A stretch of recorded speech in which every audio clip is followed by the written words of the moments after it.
All right, well, thank you, everybody. And as we jump into some updates, the first one is on the medical respite care capacity building grant. As we talked about in previous meetings, we were fortunate to receive a capacity building grant from the Illinois Public Health Institute.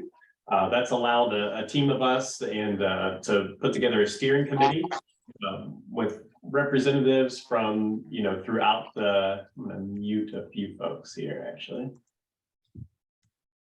Okay, there we go. It's allowed us to go through a process working with a technical assistance team from the National Healthcare for the Homeless Coalition. It's allowed us to do some site visits with medical respite care programs, and we did a couple last week in the Chicago area.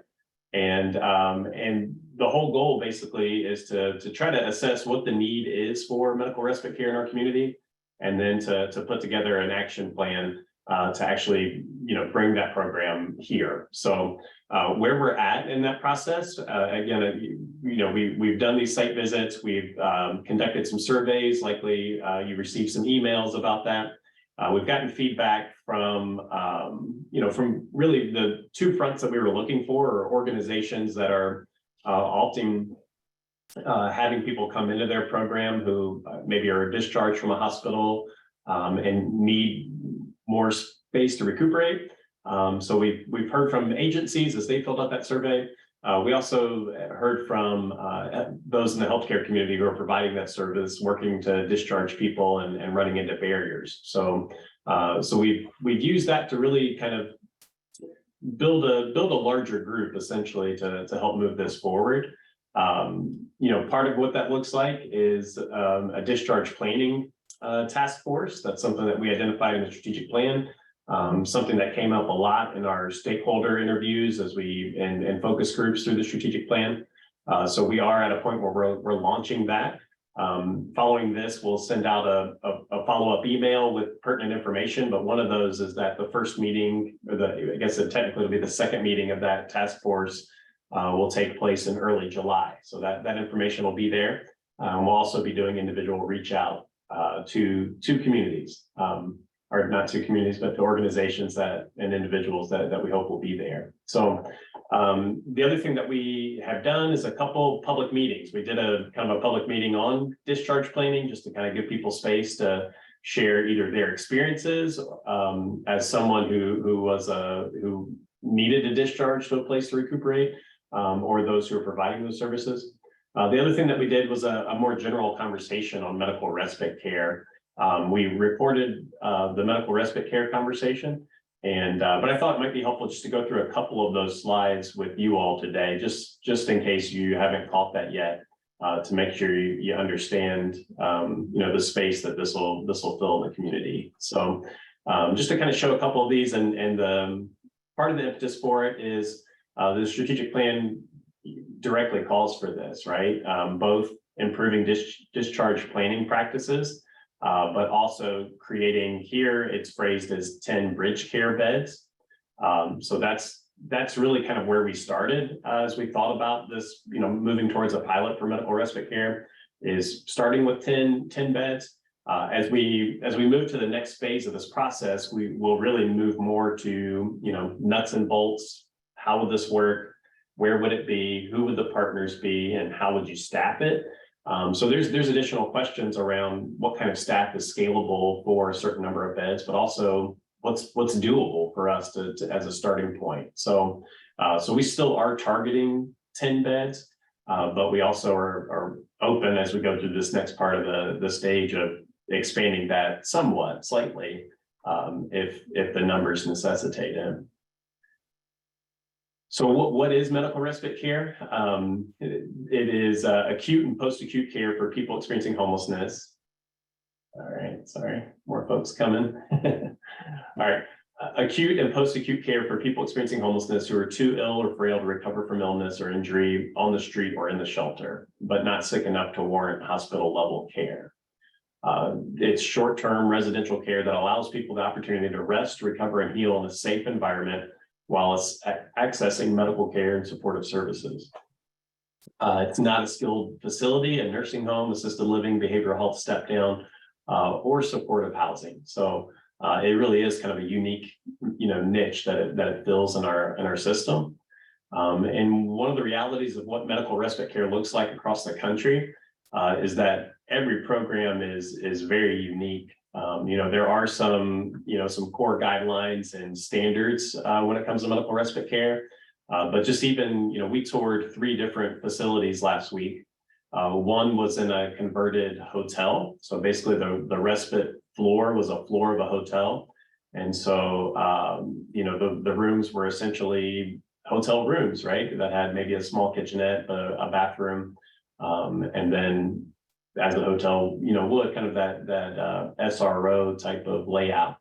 Another one was an older home that had been converted into 4 or 5 different sort of apartments, mostly kind of 1-bedroom apartments, but didn't have like shared space. Only had like one shared space that could be used for perhaps a clinic space. And then the other one that we toured was a converted assisted living facility. So it kind of had more of a little bit more of an institutional feel, and more clinic space, a cafeteria, right? So, and they varied in size from 10 folks to upwards of 60 folks. So again, very different depending on the community, what's possible from a staffing standpoint, and what partnerships come alongside it, but also kind of what a community's needs are. So for us, that was kind of fascinating to see in terms of how different each program looks. The next slide. I lost it. There we go. The 4 core things that are included in every medical respite care program are clinical care, integration into primary care, self-management support, and case management. Like as we mentioned with the diversity of the programs, it looks quite different. And then there's essentially 4 different models that vary in intensity of the services offered. There's the coordinated care model, where the focus is on individualized case management and facilitating connections to community-based services. So in that model, the services are not necessarily coming to the person. Those that are managing the beds are helping to get that person out into the community wherever those services are. And the second one is a coordinated clinical care model. Similar, except for basic on-site medical services are provided, but then everything else is trying to get folks to those services where they exist in the community. The third model is the integrated clinical care model, where there again, it takes another step in terms of what services are delivered on site. The clinical supports present on site address acute health needs of program consumers, and then additional services are offered through community connections.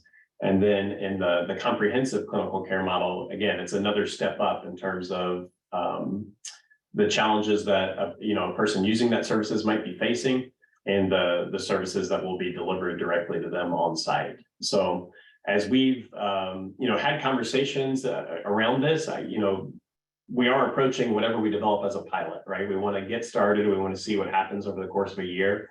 We want to look at the data and see what the outcomes are. I think initially when we started the process, we were really thinking about starting with the coordinated care model. As we've had conversations with both service providers and healthcare professionals, where we're leaning towards now is really trying to launch the pilot from the integrated clinical care model, that third model. And the reason for that in part is because the coordinated care model and the coordinated clinical care model, if you think about what some of our shelters offer, in particular, if you think about Helping Hands and their connection with Central County's health centers, it very much already incorporates some of those services into the work that they do. So the most helpful, space potentially to start would be, moving to that third model. So as we move into the next phase, that's kind of where we're looking as we try to build this out. Things could shift as we go. But to us, as we heard from people over the last couple months, that seemed to be the most beneficial place for both service providers, and looking at the needs of the folks that we're serving, that seemed to be the most beneficial place to start. So that's kind of what we're looking at the moment.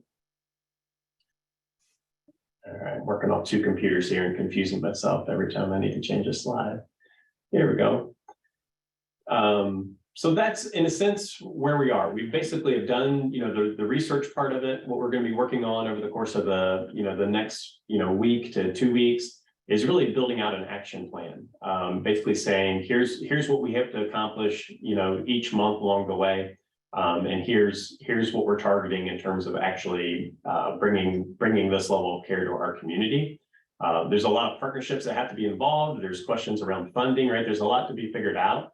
But one of the things we know from the work we've already done is that this is a critical need for folks experiencing homelessness in our community. And it's really something that would be a great support to both our in particular our shelter providers, but also our hospitals and those that are providing care in that way as well. So wanted to update you on where we are. There's certainly more to come on this, but would welcome any questions or thoughts that you all have today.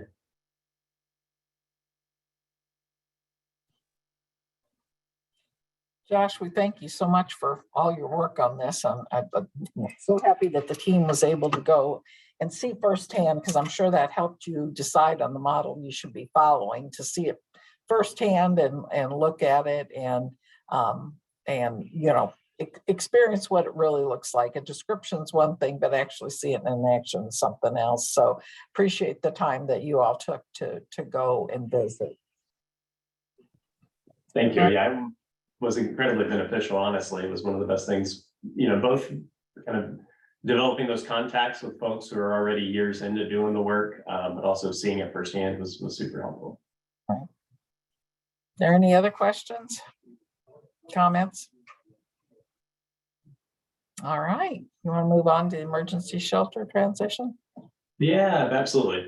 This is another, obviously a big topic for our community, a big change coming to our community. We've been working to provide updates at every general membership meeting on this. So Helping Hands is or at least Laura's not able to be with us today. And so I wanted to just provide a brief update on where this transition is. And if this is news to you, some things to be aware of. Sangamon County has a juvenile detention facility that's out on Dirksen Parkway. That facility has been about half used for quite some time. Through a series of conversations and the fact with all the transportation changes happening downtown and the county's desire to acquire the property where Helping Hands currently sits, Helping Hands and the county have entered into an agreement for Helping Hands to expand their services and provide services there at the property on Dirksen Parkway. There's a renovation that is in progress. The hope is for the facility to open up on November 1st, and it will incorporate beds needed for the work that Helping Hands currently does. But also for what has historically been in our community, the overflow shelter. One of the things that the Continuum of Care has identified for the last few years is that our way of providing those overflow services is not a long-term plan. It really is not sustainable in the way that it has sort of been set up. And so bringing that operation, underneath Helping Hands really create sustainability for having the number of emergency shelter beds we need, while also, as we as a community place an emphasis on shifting towards housing opportunities. So there's a lot of improvements in terms of what's available for folks that this facility will offer. Perhaps the biggest is that the facility will operate 24 hours a day, 7 days a week, 365 days a year. That will be a tremendous change for what folks have experienced historically. There will be a separate space in the facility that will offer 30 beds for women. So that will be a pretty significant change for Helping Hands. And then the other, probably the biggest questions that I get on it are around, well, don't people need to get to meals? So how are people going to get to the bread line and other things? There will be meals available 3 times a day for folks in this facility. So that will be one thing. The other thing is that there's a partnership developed with SMTV, so folks have access to transportation in that way. There's also going to be a shuttle that's going to be operated by Helping Hands and make specific stops and strategic locations. that will operate each day as well.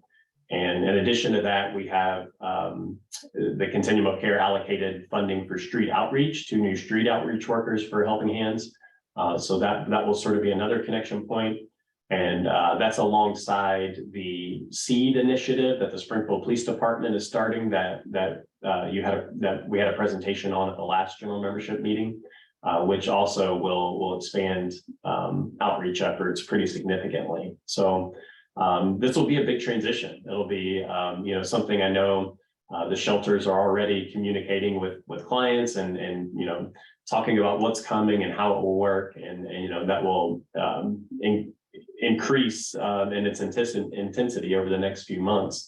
But as a community, we want to make sure everybody knows what's happening, but also what's being offered. And so as we move closer to the opening date too, we intend to kind of create some, make sure that there's clear communication. I know the county is working on a frequently asked question document. That'll be one piece of communication, but we'll also try through different modes to make sure that the community understands what changes are coming and what additional services will be offered and how it'll work. So there will be more communication on this, and I know Helping Hands is excited to share with the community more about that in the coming months as well. But wanted to make sure that we keep this on the agenda and update you to the degree that we can. Any questions or conversation around that?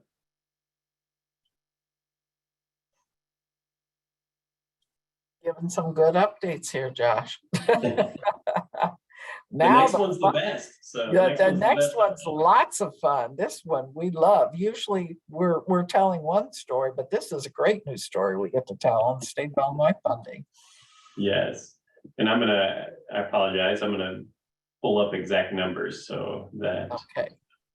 So one of the things that you probably have seen in the news or just out in the community that, the state of Illinois passed a budget, right? We probably all have a little bit of trauma around past experiences with that, right? But there were some significant changes in this year's budget, particularly around efforts to address homelessness. We know that you likely know the state of Illinois has also gone through a strategic planning process. The state of Illinois has a goal to reach functional zero across the state that very much aligns with our own local plan.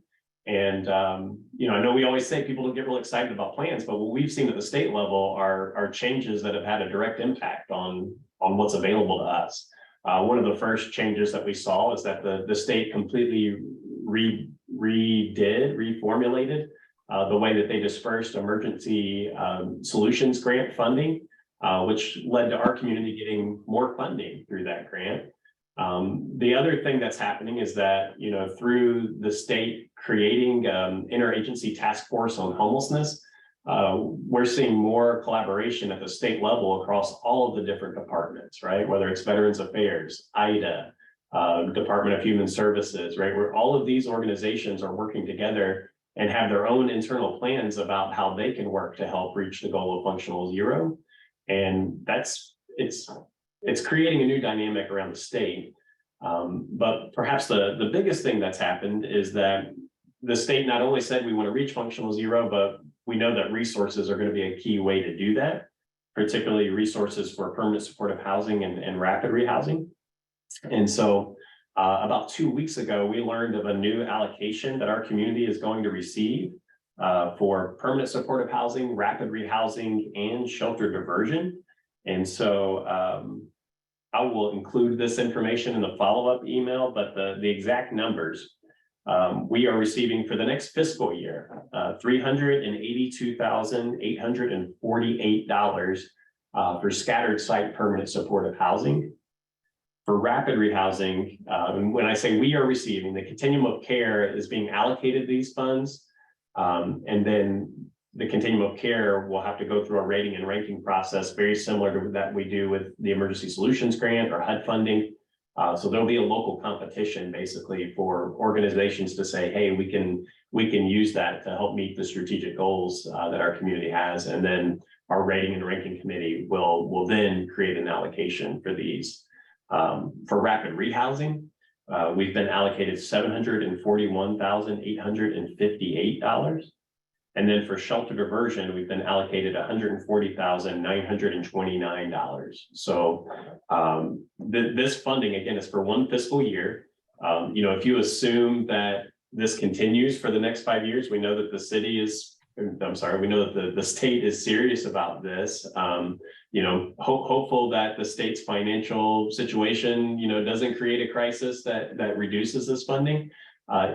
It creates a significant part of the puzzle to help us reach our goals by 2028. This level of rapid rehousing funding over the next 5 years could create almost about 60% of the rapid rehousing opportunities that the strategic plan calls for.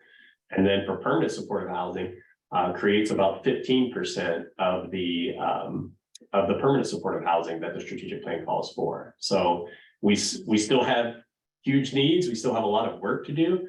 But this was funding we did not anticipate becoming a part of the equation for helping our community reach functional zero. And it's a really big deal. So it's something to celebrate. It's something to reach out to your elected officials and make sure they know how grateful you are for this. And I see that Felipe has got a couple of comments there.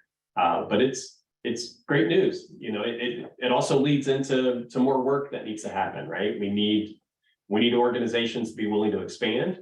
We're going to need new case managers, right? We're going to need people in our community who value this work and want to jump in and be a part of it. But it's, again, when you look at the strategic plan, it's all of these different fronts, right? We need new funding for that rental subsidy and case managers. We need new case managers. We need additional case managers in our community. And then we continue to have to look to our community for what physical housing units are available. What needs to be developed, to what degree can we work with landlords to get people into units. So there's work on all of those fronts that the strategic plan lays out and we've been engaged in, but it continues to be critical that we move forward on all of those fronts. Felipe, I want to put you on the spot, but I know Housing Action Illinois is one of the organizations that played a key role in advocating and pulling people to advocate for that funding allocation. And is there anything that you want to add about what you put in the comment section there? I just wanted to, I can add something. I know I reached out to a couple of you guys who helped advocate, especially Laura from Helping Hands, who also came to Springfield to speak and also gave us some information. So it was HCoC, CCH, and Housing Action that helped to push this forward, and it's a big win. So it has $85 million new general revenue funding for all the homelessness line items. $40.7 million is going to emergency and transitional housing programs for the state. And then $10.8 million going towards homeless prevention, which is also a big win. So I know that a lot of people will see some of the, like Josh, you mentioned, we'll see this like new funding being effective this fiscal year. So I thank everybody for like reaching out to your legislatures and also reaching out to your to people in the General Assembly to advocate for this. Yeah. That's one thing I didn't even mention, Felipe, that you hit on. What I mentioned in those allocations doesn't even include increases for emergency and transitional housing or homelessness prevention. We saw an increase in homelessness prevention for the next fiscal year, which is significant. And then the way that emergency and transitional housing works, individual organizations work with the state on that funding. But we're hearing that some organizations are seeing pretty significant increases. And then there's also last week, I think some organizations put in expansion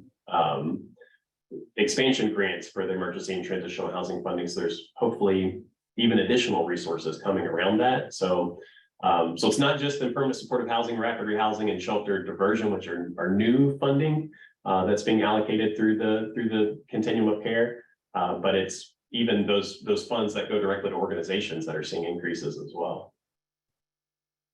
So good news. I mean, I think every organization could benefit from more resources. And again, if the strategic plan says anything, it points to the directions that we have to expand services in our community if we're going to reach any of our goals. So funding is a key mechanism, even though there are more challenges beyond that.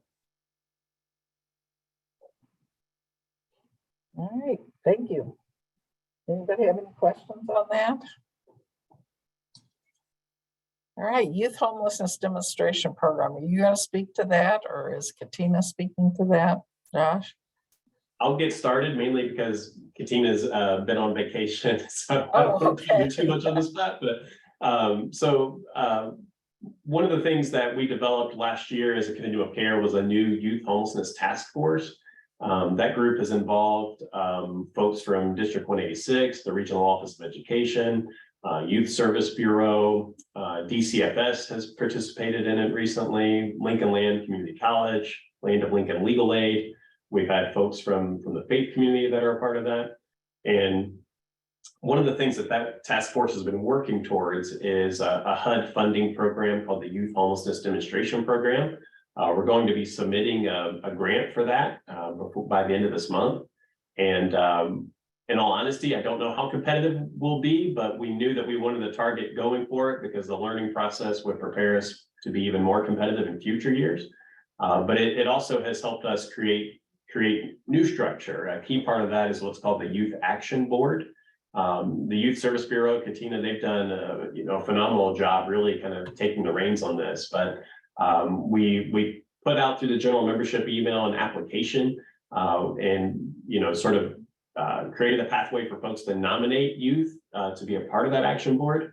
And then Youth Service Bureau has been leading meetings with that group of youth to sort of, talk about what they're seeing around youth homelessness, what gaps they see, what they would like to see happen in our community. And then, even a part that this grant we're submitting is written by that Youth Action Board. So it's one of those spaces where even if we don't get the grant, the work that's been done in this community to prepare for that is going to accelerate efforts to better address youth homelessness. There's new collaborations that have been formed there, and then we'll continue to pursue this even if we don't get it this year.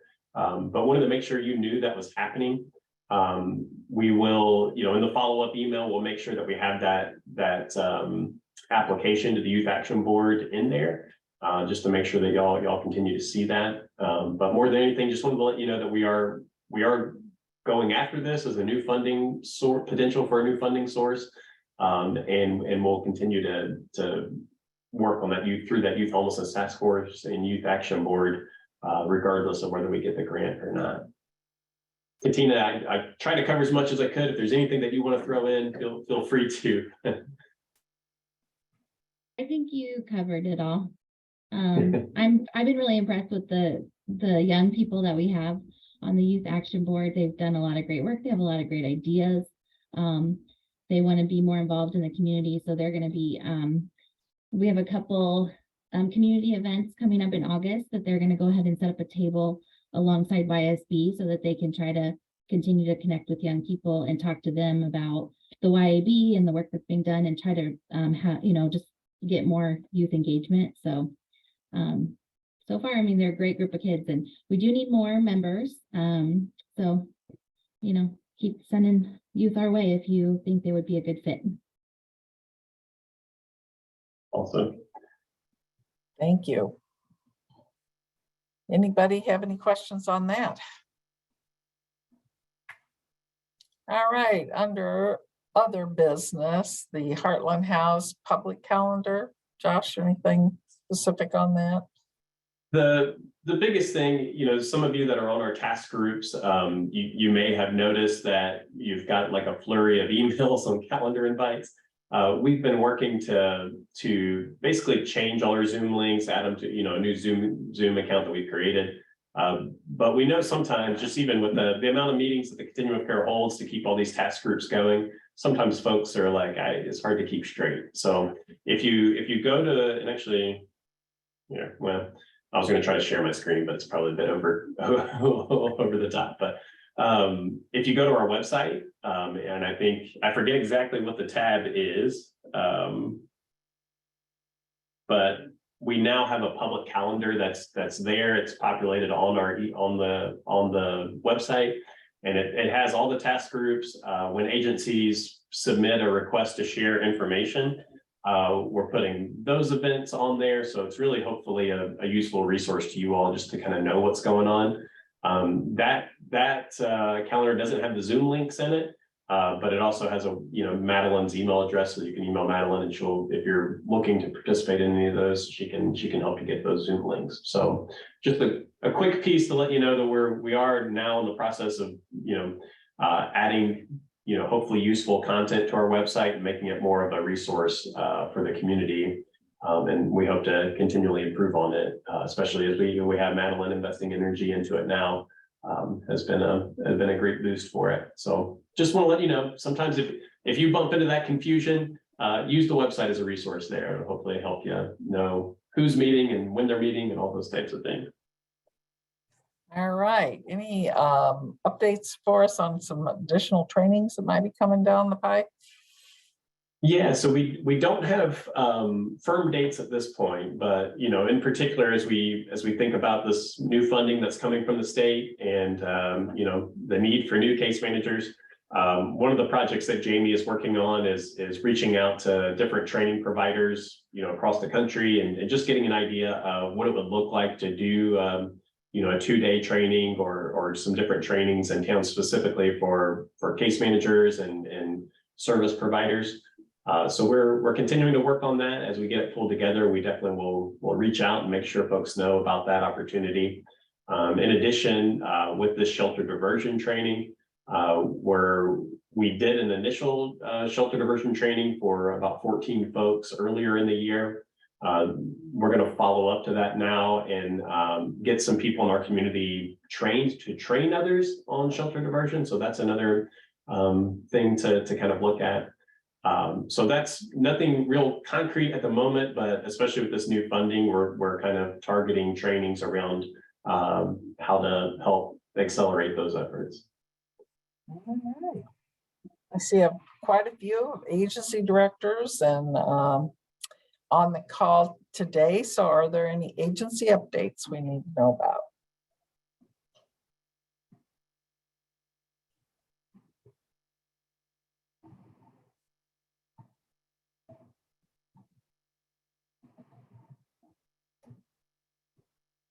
This is Dave from Sangamon County. I'll repeat the same story I've told probably to you. You probably know it as well as I do. Changes in LIHEAP. Normally we start, the program ended May 31st. We normally start September 1st, but due to cut in funding, we won't start till October. And the first month will be for seniors, disabled, and families with children under the age of 6. And then the general public will be able to start applying in November. They have extended the program, which I don't understand because they've cut the funding. And I'm sure we're going to run out of funds before the time, because they extended it to August and normally ends in May.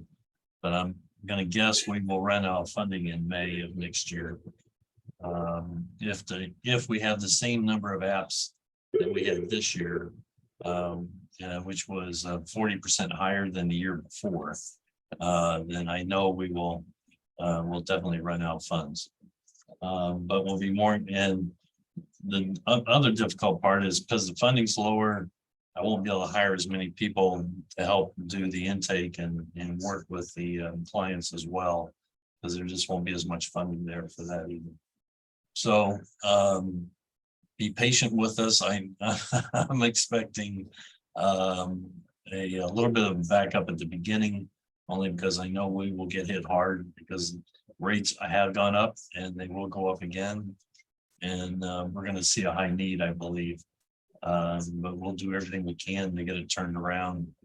I will send out this information in writing. I'll send it to Josh to send out to all the partner agencies as well once we get the final notice from the state of all the changes. And so you will be up to date on what the program will consist of, and you can help us spread the word. One thing I can tell you, the last 2 summers, we've had a summer program that we've assisted. Both those programs have been cut completely. So there'll be no summer assistance at all this summer. And I know that'll make a change, and start making the phone calls come into us. And so I'm hoping to get the word out before that happens, just to save some time on the staff for taking those phone calls, asking, what's going on. But that's all I have at this time. Well, you keep that in the front of mind. We don't mind hearing that. We don't like that you've gotten your funding cut, but we definitely think that message needs to keep going out. So thank you for that, Dave. No problem. Any other agency updates?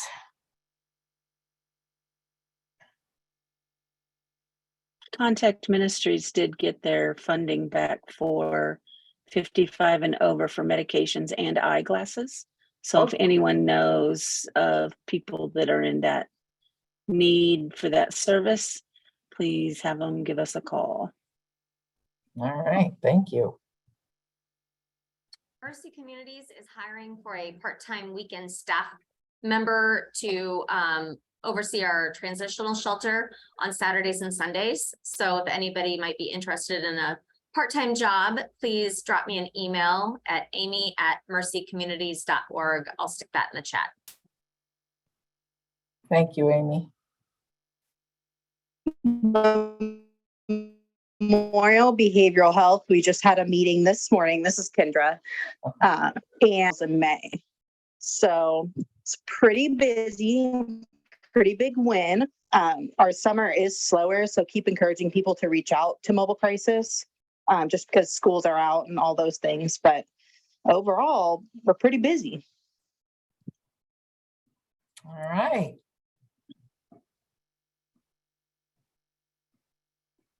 Anyone else?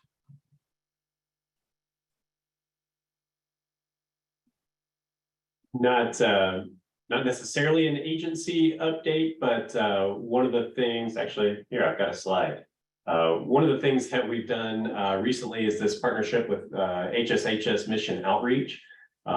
Basically, the idea is they have supplies that get donated primarily from medical settings, but a lot of cleaning supplies, PPE, it kind of varies from month to month.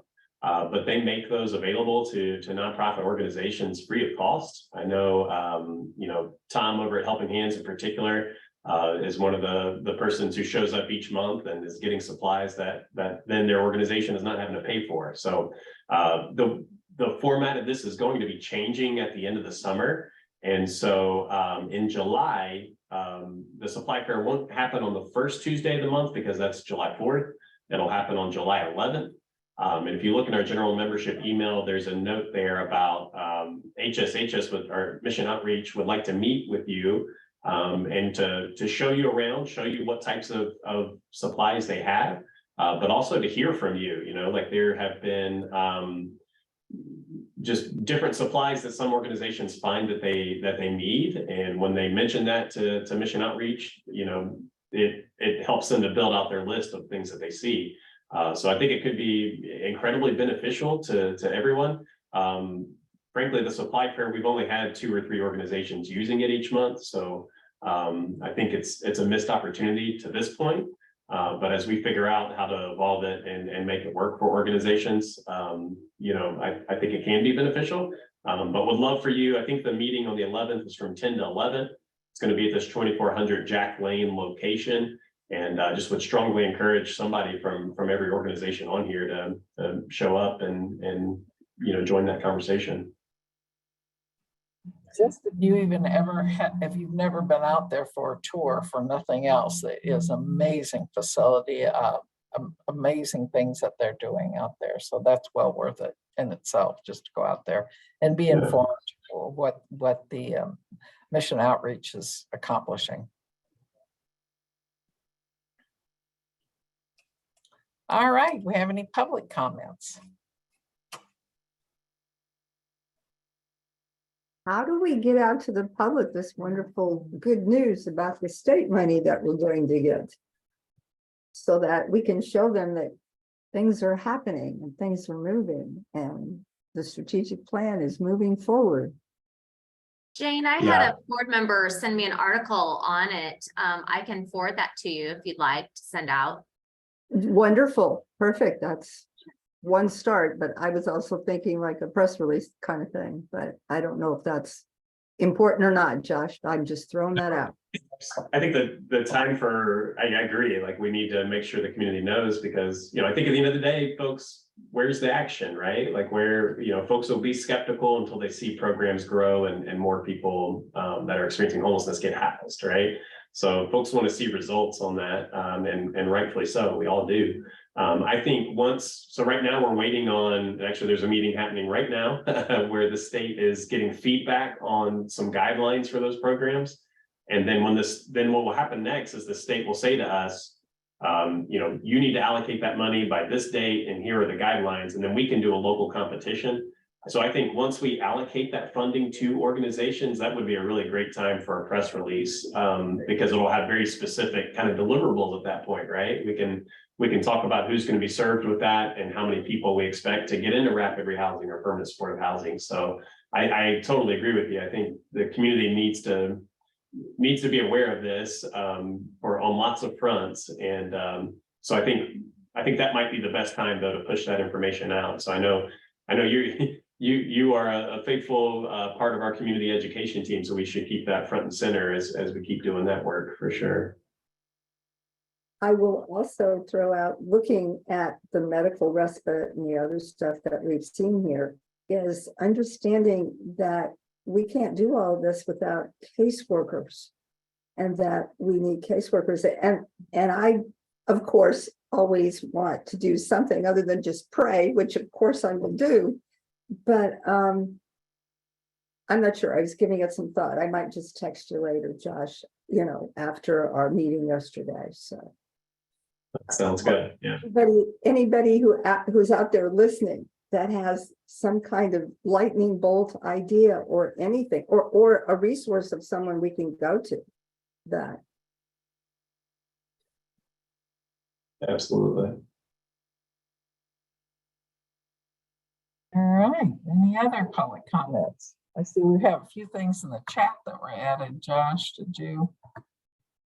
Let's see. Oh, sorry. Ramon, I see your question on NAMI too. Maybe one piece there, because I know you're heavily involved in that, and maybe it'd be helpful for you to talk a little bit more about the work in NAMI at the next general membership meeting too, and make sure agencies kind of know about what's available through NAMI and can build upon that. Jazz on the flyer, absolutely, yeah, we'll push that out. There's also a calendar invite that we can get anybody on. So I'm thinking now, since our last general membership meeting, Madeline has joined our team since then. So some of you may not know Madeline. Madeline or Jazz, that was a direct message. So sorry about that. I just put that out there for everyone. We can put Madeline's email there in the chat. She can be a great resource to all of you. So anytime that you're trying to get information, she'll probably respond faster than I do. Yeah, not sure where I was going with that, other than Madeline, welcome to the team at the general membership meeting. And I've talked way too much. Josh, because I was going to bring that up at the very end too. As you can tell that, yeah, I know. When you can see a lot of work's being done, and so Madeline is a great resource. Not only does she keep Josh in line, but she's trying to keep me in line too. So she's got her hands full there, but she'll be a great resource for us all, I'm sure. And Jamie just keeps plugging away. So really appreciate the team you have gotten put together there, Josh. And not that you weren't doing a Herculean effort before, but now you've got some support. So really thrilled with all the work that's being done. Yeah, thanks, Val, and thanks to the county, the city, and Capital Township for helping Heartland House expand. So that's a big part of it. Yeah. Any other public comments? All right, hearing none, I think we can call this, just to remind everybody that our next meeting will be September 21st at 9 a.m. And if I can have a motion to adjourn. Just need To one adjourn. person. I'll make a motion to adjourn. Thanks, Betty. All right, we'll adjourn this meeting at what, 9:51. Thank you all and have a wonderful summer. Thanks, everybody. Thank you. Thank you. Val, did you say September? What was that date again? September 21st. I can help you with Better. that. Thank you. Uh-huh. It's also on now on the public calendar Public available. Hey, Josh, did you see my message to you? I do not know. Let me see here. There have been a lot of messages. Obviously you didn't. It says, are you joining the Illinois COC call or the HCoC CE meeting? We do not have a CE meeting today. Oh, we do not. Okay, I was No. thinking we did. Okay, So I am joining the Illinois COC call. That's the, okay, that's the one. So, sounds good. I was planning on doing that as well, but we have a beef delivery coming soon. I'm at the transitional house, so that's why my background's different today. Yeah, I noticed that too, Amy. I thought, oh, did they paint the walls or what? Yeah. No, transitional house office. So Okay. so I'll have to hop off for a little bit when Desiree gets here, but other than that, I'll be on. awesome. Good deal. Thanks. Thanks, Josh. All right. Thanks, everybody. Hey, Josh. Is Yes. there no youth task group meeting today then? There's not. Okay. No. I have it on my calendar, but there's been so many cancellations. I can't tell Yeah, what's current anymore. Part of, yeah, that's where that public calendar at heartlandhouse.org will probably be helpful for everybody, because when I deleted the old events, it didn't delete them off everybody's calendar. So a lot of folks are kind of having that same challenge, unfortunately. So so our hopes to keep that one up to date, and then and there are new calendar invites, but it's probably, and those are coming from like the heartlandhouse.org email addresses. So anything that's at the Heartland Continuum of Care at gmail.com, those are now ones that can be deleted.